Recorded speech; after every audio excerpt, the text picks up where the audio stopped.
Hey y'all, it is Monday, February 4th, 2019. For some reason I keep trying to say it's Tuesday. I don't know what's up with that. But anyway, it's been 2 months since I made my video about my health. And I still never heard back from the doctor, and they told me if we find something, we'll call you. And they didn't call me, so I'm assuming that means they didn't find anything. I have been trying to work on my diet, and I don't mean diet as in usually you hear diet and you think like crazy eating habits and going on crash fad diets, try to lose 15-20 pounds in 5 days. No. By diet, I mean the things that I consume and put into my body on a regular basis. Since my last video, I have had strep throat twice, the flu, which was actually last week, and I've developed a kidney stone that I still have not passed yet. And when I went to the doctor for the first round of strep, that was December 21st. I stepped on the scale and I weighed 203 pounds. And that was kind of a wake-up call for me. And then about a week went by. Oh, not even a week. A few days went by, and I realized I had another kidney stone. And that's when I realized I have to be more diligent about what I consume and put into my body, because I only have one.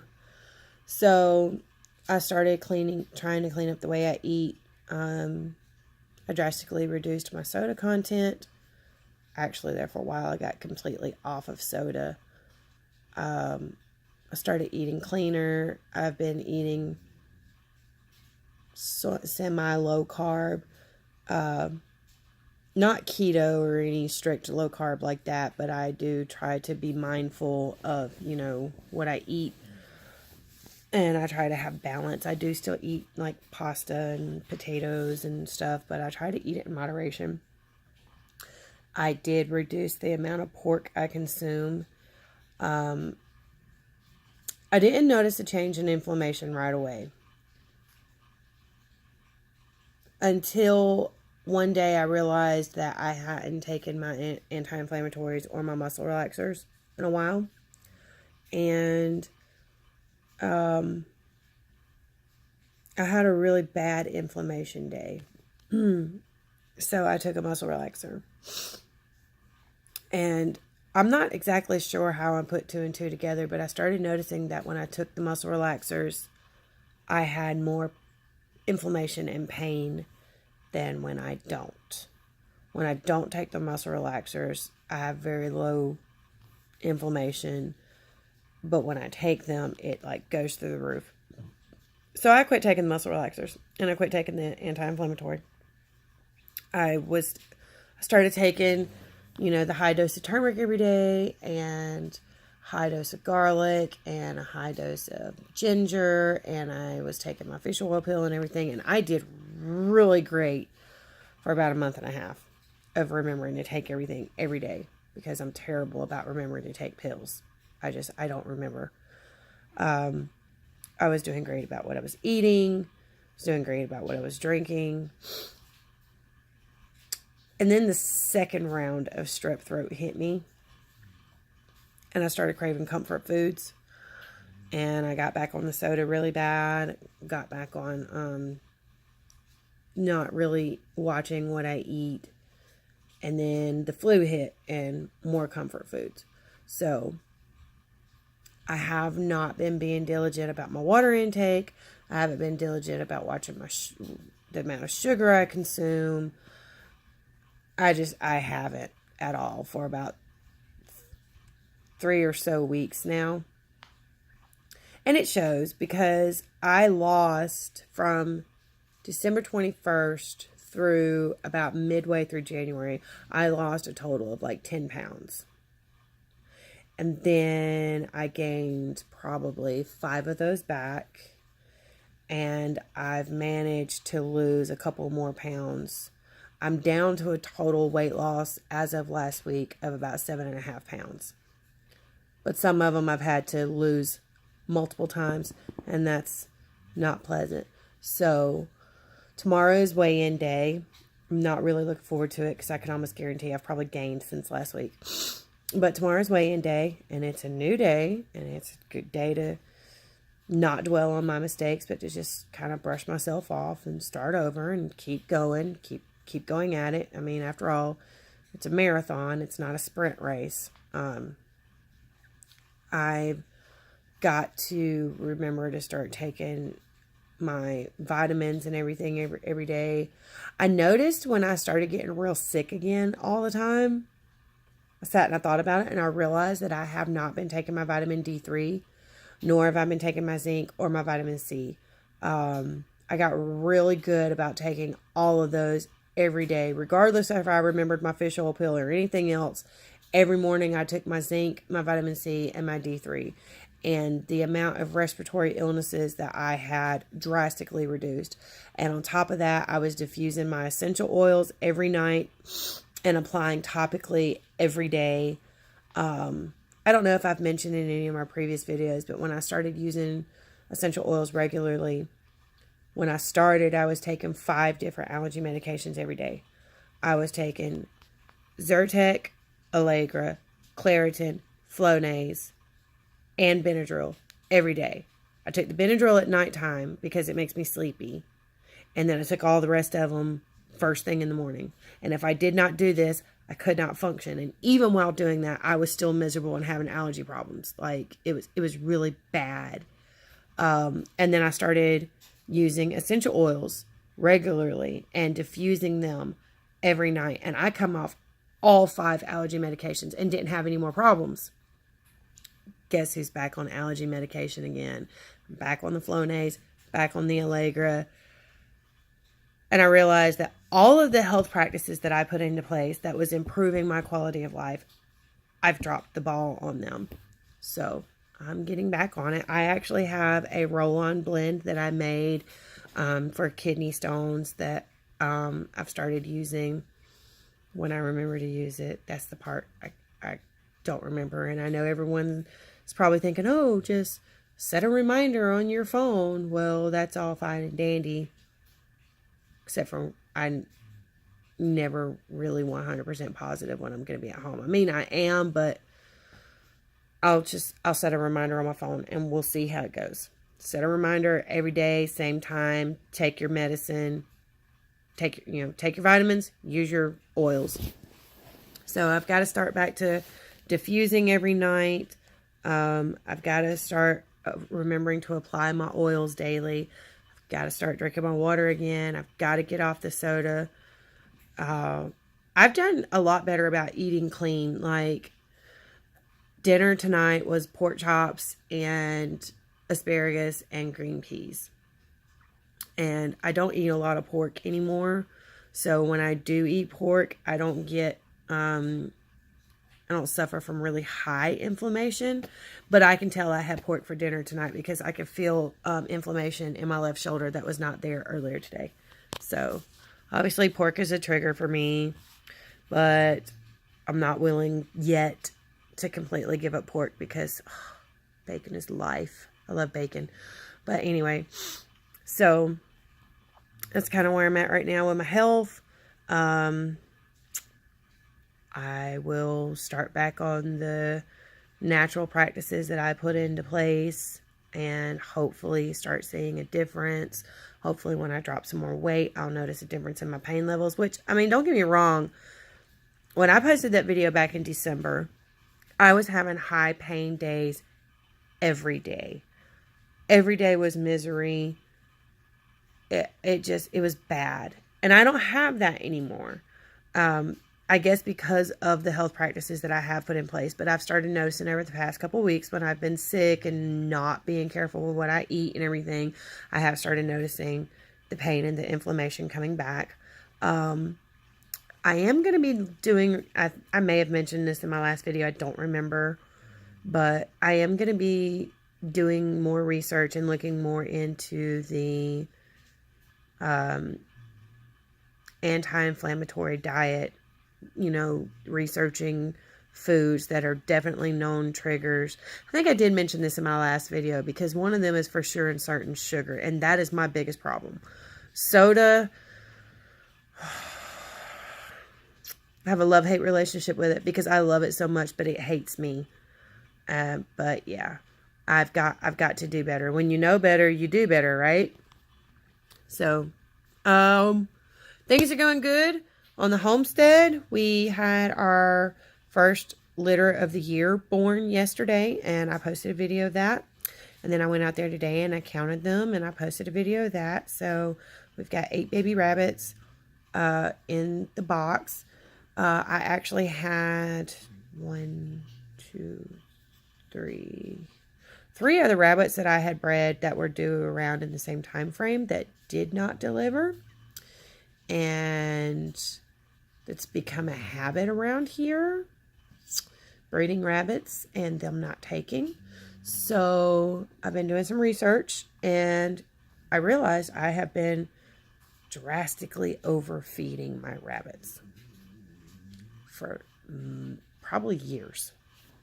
So it's really no surprise that I have not really had a lot of success with that yet. I had total last year, I had 1, 2, 3, 4. Was it 4? 4 litters born. One died the day it was born. She delivered a couple of days early, or a day or two early. Ants got in the nest. By the time I found them, they were too far gone to save. I tried, but their entire bodies were covered in literally hundreds of ant bites. So, and then the other litter was born. It was born in April, and she had like 8 babies. And of the 8, only 3 lived. One of which is actually in my breeding program now. I gave her to my oldest daughter. It's her rabbit. Her name is Oreo. So that litter, I can't really call that a success, considering over 50% of them died. And then there was Wubbs' litter, which she had. She had 8 of the 8, 2 died. I sold 1, and we ate the rest. Not even gonna lie. So yeah, actually, I think I sold 2. Was it 2? I don't remember. I either sold 2, or I know for sure I sold 1, but I might have sold 2. I don't really remember. But so yeah, her litter was a success. And then I had a litter of Flemish that were born, but in either October or November-ish. And they were doing great. They got up to about 6 or 7 weeks old, and then they just started randomly dying one by one, dropping like flies. I don't know what happened. The entire litter died. So that was not a success. So I'm hoping and praying that 2019 sees a better success rate with the rabbits. I have changed my feeding program up. So, because the thing about rabbits is, if they have too much fat, body fat, they cannot get pregnant. So it doesn't matter how many times you breed them, they won't have babies. So I've had multiple breedings that didn't take. So I got them heifers on a diet, and if they still don't get pregnant, then I'll know the problem is not with them, and it's with my male. Because I actually have 2. Well, technically I have 3, but one of them is my Flemish Giant male, so he's only bred to my Flemish Giant female. Excuse me, I'm sorry. So I have 2 Rex rabbits, one of which is named Rex, and the other one is named Moose. And Moose is my pedigree buck. And so far, every time I have bred Moose, there have been no babies. None. There was one rabbit, she did get pregnant, and she delivered a single stillborn baby. One. And it was dead when it was born. I don't know if that was her fault or if there's something wrong with him. So, but when we butchered her, she had a lot of body fat. So I'm pretty sure the problem is with the girls and not with him. I'm pretty sure it's just they're overweight. So I'm gonna keep them on their new diet. I'm gonna give them 2 or 3 weeks, and then I'm gonna try breeding them all, and we'll go from there and see. The litter that was born yesterday was sired by my other buck, the one I told you about. His name is Rex. So we know there's nothing wrong with him. He's a very proven buck. So anyway, that's what's going on there.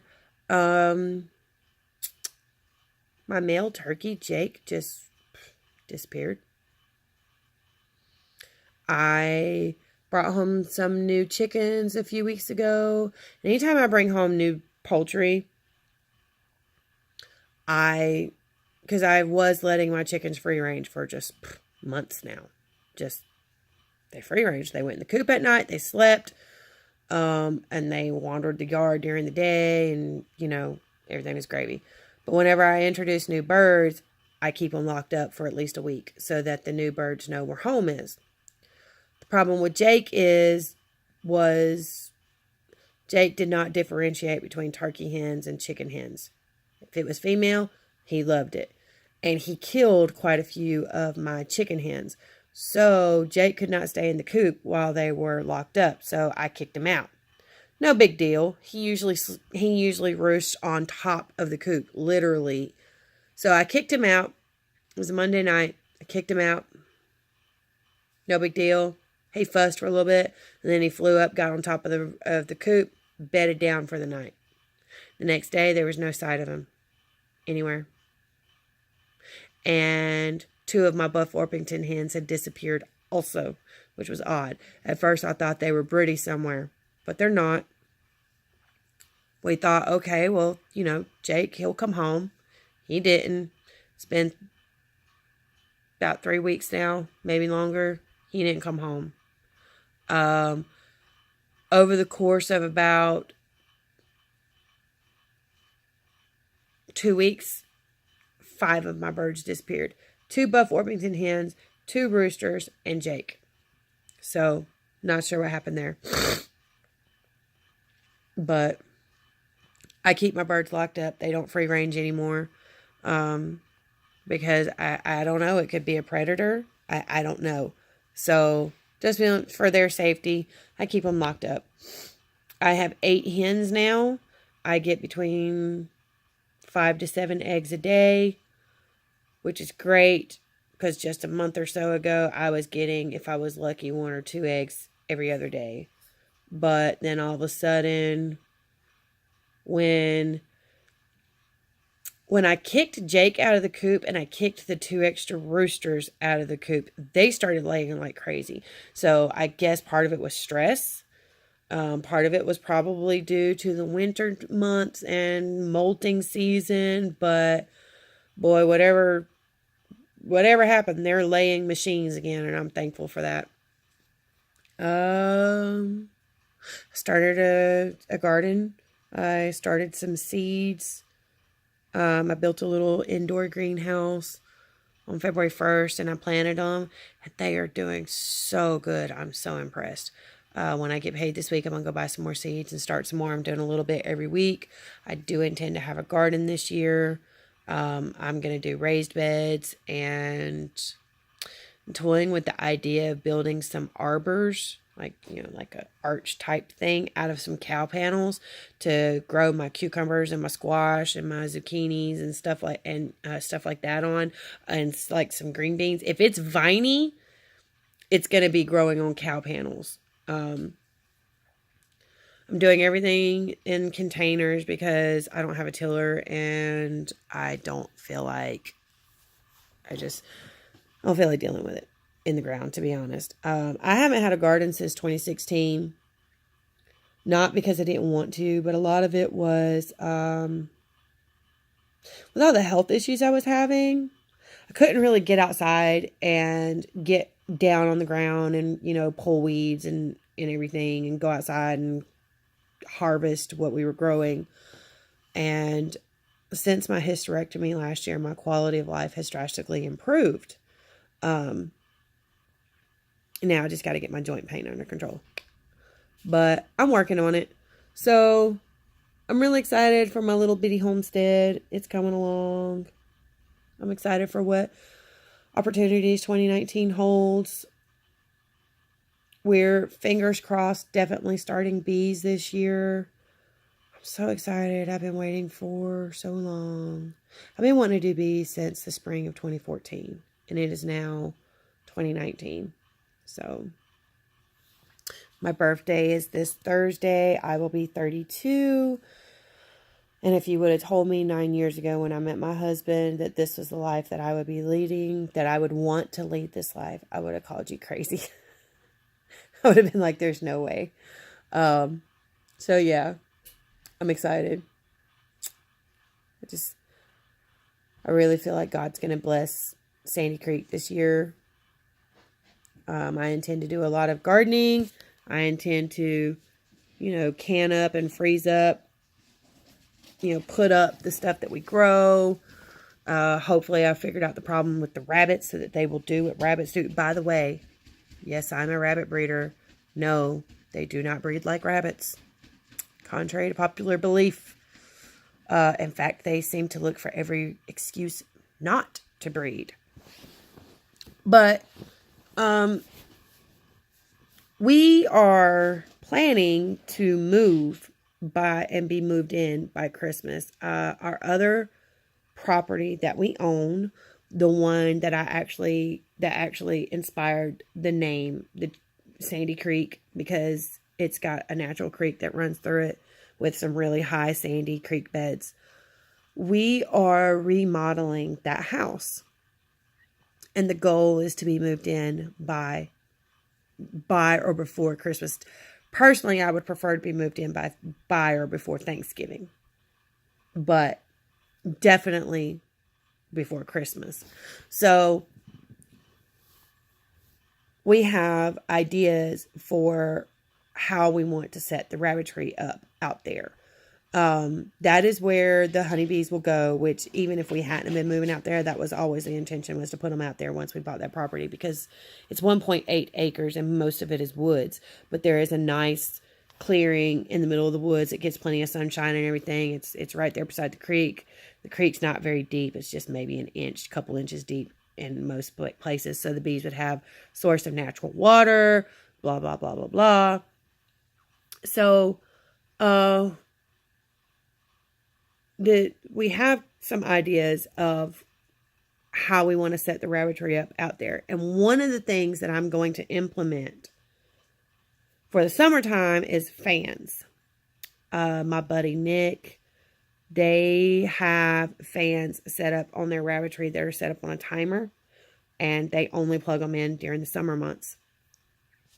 Another idea that he implemented, that he also kind of got the idea from our other friend TJ that does rabbits, is installing lights in your rabbitry, because TJ said, and I've done some research and I found a lot of other rabbit breeders that agree, that rabbits are like chickens. The reason why chickens slack off laying in the wintertime is because they need 16 hours of sunlight a day to lay regularly. And in the wintertime, they don't have that. So they drastically reduce egg laying. It's, the way God designed them to rest during the winter, because some poultry farmers put lights in their chicken coops to force them to lay year round. You can do that, but it causes them to wear out and die faster. It causes a shorter lifespan. Well, apparently rabbits are the same way as far as breeding. They need 16 hours of daylight. And that's why they don't like to breed much during the winter. Or so I hear. There may be rabbit breeders out there that don't supplement light in the wintertime, and maybe their rabbits breed like rabbits all winter long. I don't know. But I'm willing to give it a try, because TJ installed it in his this past winter, and he's got rabbits falling out of his ears. He's got no problem breeding. And Nick and them, they installed rabbits in theirs, and they've been breeding successfully. Well, guess who's not breeding successfully? If you guessed my rabbits, you guessed correctly. So, the new rabbitry is going to have fans for in the summer, because I do tend to lose a lot of rabbits to heat during the summer. And it's also going to have lights installed for during the fall and winter months, so I can hopefully breed successfully year round. We will get back into turkeys because since I no longer have a male turkey, my 2 female turkeys are fixing to go in the freezer. One of them will probably happen this weekend. The other one, we have to wait because she's sitting on a giant clutch of eggs under my shed. So she gets a pass. But the one in my chicken coop, she ain't laying. She's just taking up space. She's pooping everywhere. Turkey poop is disgusting. Excuse me, I'm sorry. She's pooping everywhere, and she's eating a lot of feed. She's nice and fat. It's time to go in the freezer.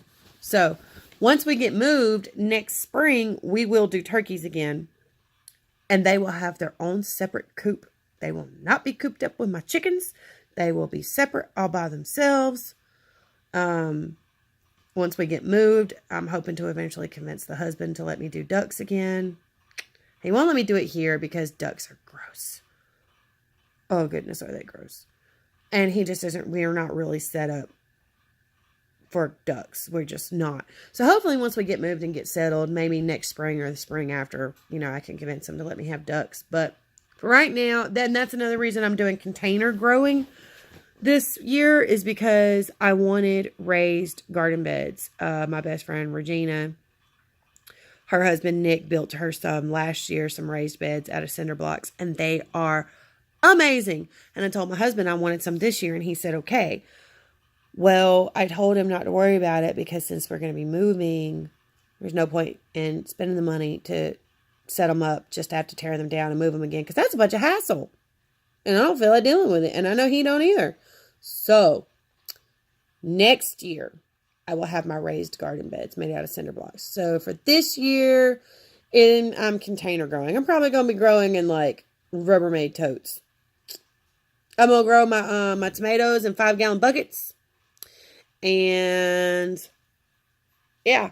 He is talking about building me some garden bed boxes, like, attached to my porch. Kind of like what my dad has.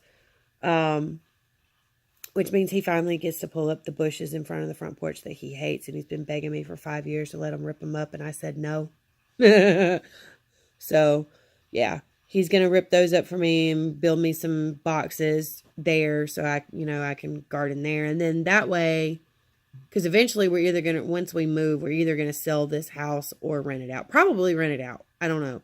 But eventually we will do that. This house needs some work on it before we can get there. But anyway, whoever ends up living here in the future, they can use it for garden beds. I mean, like flower beds. Or we could tear them down and take them with us and recycle the material. A lot easier to tear apart a wooden box than to disassemble a raised bed made from cinder blocks. So I think that's about it. Can't really think of much else to update y'all on. I appreciate every single one of you that are subscribed. I appreciate all of you that actually watch my videos. I thank you. I love you all. And I hope you have a great year.